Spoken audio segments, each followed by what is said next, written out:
So, hello mga kasingers! So, we are here at Aroma Beach Resort. So, nandito kami ngayon sa Pugawan, Quezon.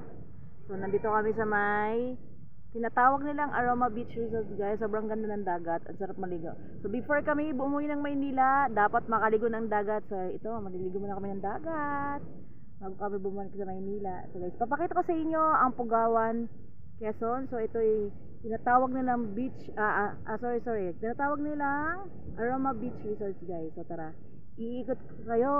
Tara, samahan niyo ako. Let's go! So, ayan. So, as you can see, guys, sobrang ganda ng dagat. So, malalaki nga lang ang alon, pero hindi naman nakakatakot. O, diba? Ang ganda. At sarap maligo kahit mainit. So, nakaligo na ako. Ayan, kaya tinatawag siya na Aroma Beach Resort, guys, kasi meron siyang maraming puno ng aroma. So as you can see, ayan oh, yun yung puno na maraming tinik. Tapos meron silang mga cottage dito na pwedeng rentahan. So yan, sabi nila worth 500 pesos daw yung mga cottages na yan, bawat isa. Sobrang ganda ng lugar nila. Tahimik dahil walang tao. So kami lang ang nandito. So ikot ko kayo, guys, ha. Wait lang. Aray ko, teka lang, ang init.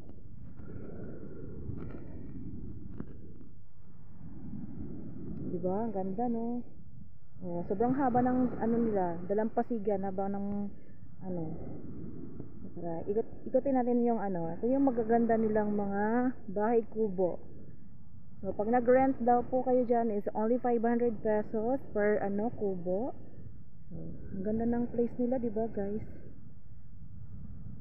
Oh, bago tayo flight ng Maynila, maligo na tayo sa dagat.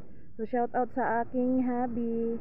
Ayan, sabi mo hindi ako maliligo sa dagat. So ito, naligo na kami sa dagat. Sobrang lawak ng dagat, diba, guys? So ayan, inikot ko na po kayo para makita nyo yung buong ganda ng dagat. Ayan, ito lang, ganito lang siya kaliit ang area ng ano, Aroma Beach Resort, guys. So meron silang CR. Kompleto naman sila, may tubig. So ayan. Ito lang, ganito lang siya. Pwede kayo magluto-luto dito, guys. May mga cottages po na pwede nyong rentahan. So ang pinaka the best talagang view dito ay ang dagat, guys. Sobrang ganda. Kahit sobrang mainit, ang sarap maligo. So naligo na ako. So yun na nga ako, pero yung iba namin kasama nandoon pa, hindi pa nakarating dito. Dahil nag motorbike lang kami going here para makarating dito sa beach na to. Sobrang tahimik, guys, dahil kami lang yung mga tao. Tapos as you can see, guys, sobrang init. Sobrang init po talaga. Ako naligo na ako. Yan, pag natuyo ako ulit, maliligo ako ulit. Today is Tuesday, May 14. So nandito kami sa Pugawan, Quezon. So bumiyahe kami from Boreas Island of Masbate para dito kami dito kami sasakay going to Maynila, guys. Grabe, nakaka-relax yung tunog ng ng alo ng dagat. Diba? Woo! Sarap maligo. Diba? So tara, guys, samahan niyo ako maligo. Wait lang. So let's go! Maliligo na tayo sa dagat.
So, ayan na nga guys, at natapos na kaming maligo at mag-swimming dito sa Aroma Beach Resort. So, ayan. Uuwi na kami para pumunta na kami ng Maynila. Uuwi na kami, back to Manila na. May mga pinsan ko guys, oh. Mag-hi naman kayo sa aking vlog. Mga gwapa. Say hi. Uy! Shout out. So, until next time, see you on my next vlog. Bye-bye.